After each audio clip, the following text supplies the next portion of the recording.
Welcome to A Court of Transformation and Awakening. I'm Lorrie Gray. And I'm Amanda Grace Harrison. And today we are discussing chapters 33 and 34. All right, so overview here. 33, Feyre goes under the mountain. Under the mountain. Here we go. Thus begins the Under the Mountain section of the story. Oh, and so she's having a lot of moments here at the beginning, and she's in her head, stay with the High Lord. The story had said, stay with him, fall in love with him, and all would be righted. If only he had said, that. Stay with him, fall in love with him, and all would be righted. But of course he couldn't. Well, yeah, he couldn't because that would have been helpful. And they may have had a longer conversation if the Naga hadn't tried to eat them both. True. But she has this moment, if I'd stayed, if I had admitted what I felt, none of this would have happened. Damn it. And she's in this place of like, I'd go to the ends of the earth to make it right. Yeah, but I mean, like, again, this is like, there's a lot of stuff here that's really affected, but you can't, like, hindsight's 2020. I think that's the point here, right? Like, hindsight's 2020. It's one thing to get to the end of it and look back and be like, oh, makes a ton of sense. But it never does in the moment. And you can't unring a bell. You can't go back and change the past. You can only decide how you move forward. And she's decided what she's doing, even if it's a little Oh my gosh, it's just the worst thing ever, really. little. What am I even trying to say? Like, I keep wanting to say ridiculous, but or false hope. I'm losing in the word here, but. Suicide. It's a suicide mission. That's what I'm looking for. Suicide mission. All dark and miserable roads lead under the mountain, Alice said. Yeah. That should be a bumper sticker. Yeah. And she's saying, and so she's like, okay, I'm going to go. Here's what's happening. And then she's like, so I reckon you're regretting your hot-headedness right now. She's like, no, I will free him. You'll be lucky if she gives you a clean death. Do you have a plan? No. I did love that part where I'm like, but I mean, okay, again, metaphorically looking at our lives. So again, she's trying to do this like actual rescue of a person where like a lot of us are using this metaphorically to who we're becoming or our goals or dreams or, however whatever metaphor is making sense to us. But like how many people have gotten tripped up and slowed down because we didn't have a plan? And the idea that you don't always have to have one. Sometimes you just start. Yeah. She doesn't really have the option of stopping and coming up with a plan at this point. Like, no. She's got to get in there. But yeah, I mean, which was even, the saying is launch at 80, but we kind of joke, like sometimes you just launch at 20 too. Like sometimes you launch at, I have a vague idea. What if I just start moving towards it? And it's okay to not always have a plan. Mm. It's okay to not always have a plan. Way to take action anyway. Take action. Okay, so we have their goodbyes. We have some parting words. What else was there? Oh, yeah, there we go. So a few rules to remember was on the last page. Those rules. Don't drink the wine. It's not the same fairy wine from Solstice. Don't make deals. And don't trust anyone, even Tamlin. Well, that makes it really easy to do anything. Yay. And then this final thing of listen. Okay, keep your ears open. Listen to what you hear. I love this. Like, thank you for bringing me. It's a rare day indeed when somebody thanks you for bringing them to their deaths. It is, and yet here. But she's like, if I thought about the danger too long, I might lose my nerve. Which again, talking about this, like just taking action without a plan. I'm like, how? I think that there's a balance between like having not thinking about things at all, but I think so many people can. This idea of like having a plan and spending too much time on planning can lead to paralysis. Or sometimes, yeah, for sure. Just get moving. I definitely have plenty of experience with that. Right. Okay, so she gets going. I love her Scarlet O'Hara-ish moment here where she's like, didn't let myself think about those bleeding stumps as I eased towards the tiny opening. And instead she's got this mantra of keep moving. Just keep going, just keep going, just keep going. Then back to the Barzell book. This was a mistake. Only an idiot would come here. Right.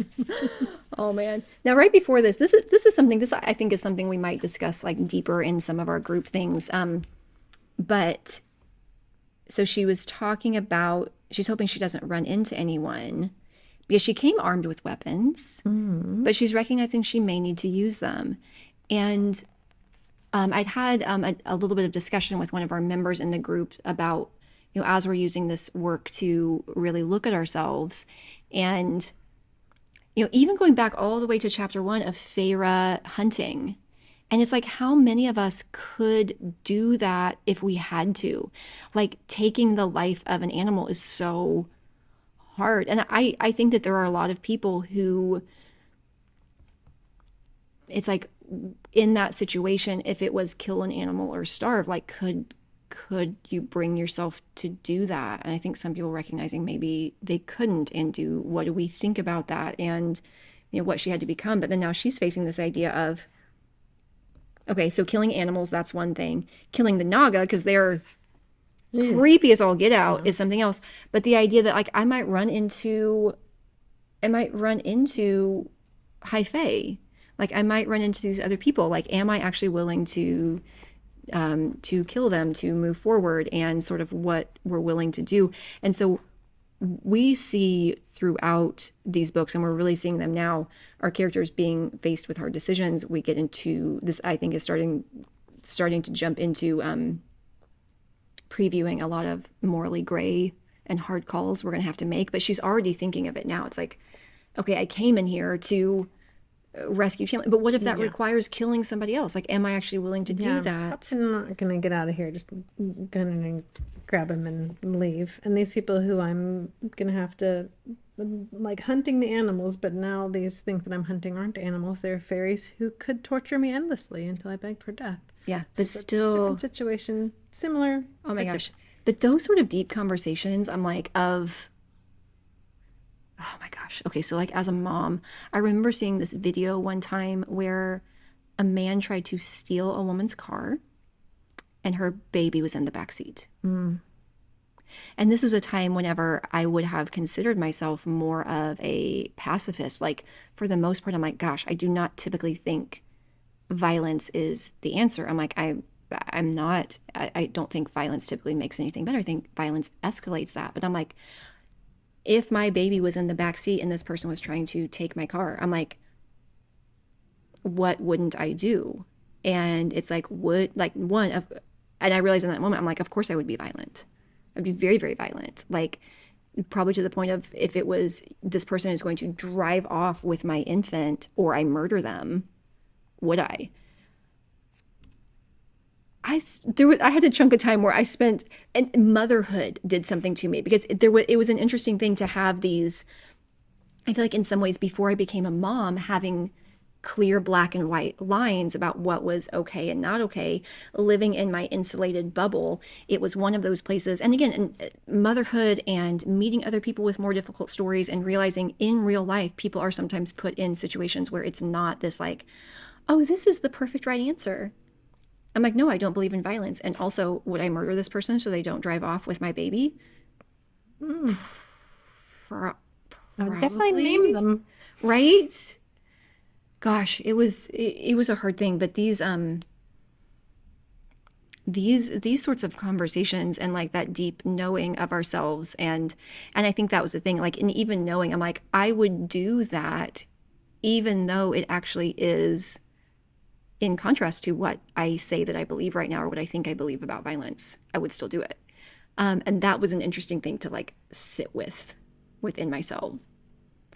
I think there is something like primitive and genetic about the like Totally the mama bear biological. thing. Yeah, that's exactly what I was gonna say. We just become this fierce mama bear. Like It's very different. and it's like, in you don't even know, you don't necessarily have a mental moment, you don't prepare for it, you just suddenly find yourself doing something that you're like, where did that just come from? And Oh it's my that gosh. primal instinct that just biologically we have to But protect our children. yep. Oh my gosh, my husband had one of those moments. Oh gosh, I forget how old our kids were. I'm trying to think of the timeline. Okay, so I think I was in my wheelchair. I think that, and Zoe was a little bit older. Nadia was a toddler, but it was at that we'd gone to a park one day, and Zoe was playing, and we watched some kid come up and like grab her by the hair and like pull her down. The heck? And okay, so the other parent came like right off the bat. their child was autistic. They had sensory processing thing. It was sort of their way of like, I like your hair. It's like I pull it and I scream at you, right? Because they had sensory processing things. And still scary. We still had to, Zoe was shaken up. She was terrified. We were able to like look through it, but looking back, Chris was he like had a moment of, oh my gosh, he's like, I wanted to punch that child. She's like, they were 6 years old and a kid, and my first instinct was to hit them. And, he had a moment of like, what is wrong with me? Am I okay? I'm like, I think you're okay. I'm like, when you didn't actually punch them. And I think it's like an instinct thing. But he actually had a moment of like, I'm afraid of myself right now. He's like, the instinct was so strong and it was so fast to step in. But both of us who, before we had kids had these very like idyllic, like this is what we believe about these things. And then you have a family. It's like, oh, dang it. He's like, I'm over here like I'm a pacifist. And then I'm watching, like I have daughters and knowing what the world is like. He's like, and I find myself wanting to buy a gun. He's like, this is not, Yeah. What dad of daughters doesn't want to buy a gun? Wrestling. I don't know if he actually said that, by the way. That may have been inaccurate and me just projecting some things. But those kinds of conversations. That's the spirit of the conversation. Yeah, but it's interesting wrestling with those deeper truths that she never had to think about this until now, and like what you're actually willing to do when push comes to shove. Okay, but she's trying to tell her it's the same as hunting, and at this point she's like, just keep moving. Alice should have given me more information. I should have been smart enough to ask. A little bit of shouldn't want herself happen there. Well, yeah, because she's like, I just got myself in way over my head, and she definitely did, because she comes around the corner and she is caught. Not by our favorite creature either. And she stood before the adder. Okay, so going in straight into chapter 34, she realizes weapons are of little use. Gosh, she has such a moment here. I love that she's just chanting Tamlin, Alice and her boys, my sisters, Lucian. I silently chanted their names again and again. That's smart. I like that. That's what they always say. Soldiers going into battle, they keep their picture of their sweetheart or their family, whatever they have. Like just keep holding on to that vision when you're in those terrible, terrible moments. Anything but But I mean, like, this was just a conversation of one of my random, like an Instagram follower, something I posted or something, whatnot, like led to actual discussion, which I love. And we were talking about the idea that, sometimes when we're doing the deep work of breaking, generational stuff, whenever we're looking at, there's been this like ongoing trauma and we're the cycle breaker and we're like, it's not happening. It's so hard, right? Because we're disrupting family dynamics and the actual process is so difficult. And when it becomes, if it's just about us, like honestly, the idea of doing cycle breaking and stepping out of damaging family dynamics when it's just about us, sometimes it doesn't feel worth it. Yeah. Like, it's like, okay, it's just me. Okay, it would be easier on me. It would be easier on everybody if I just quieted back down, slipped back into the role that everybody wants me to play. It's just easier for everyone. And the conversation being, thinking about it, like it being about something bigger than you, it being about changes that we want to see, like going really big, going to, for this person, it had to do with, women and girls and, there being possibilities open to them that weren't open before. For me, a lot of times it is about like seeing, not letting stuff from the past generations go on to my girls specifically. But so whether it's just like one generation down, your kids, your grandchildren, or connecting to this larger picture of like what we want the world to be and what we want to be possible and how one person can make a ripple effect, I really feel like it's very necessary to get through.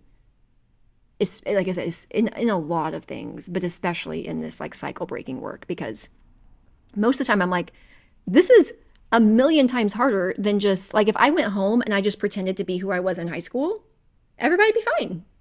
And instead I'm like refusing to be that person, and it's creating so many waves. It's rocking the boat like crazy. It's creating so many, okay. What my brain wants to say is it's creating issues. Guys, setting boundaries does not create issues, it reveals them. Okay. Things that I'm just not willing to stay quiet about that really reveals things that were there before. Yeah, but if it was just about me, way easier to just go back to how things were.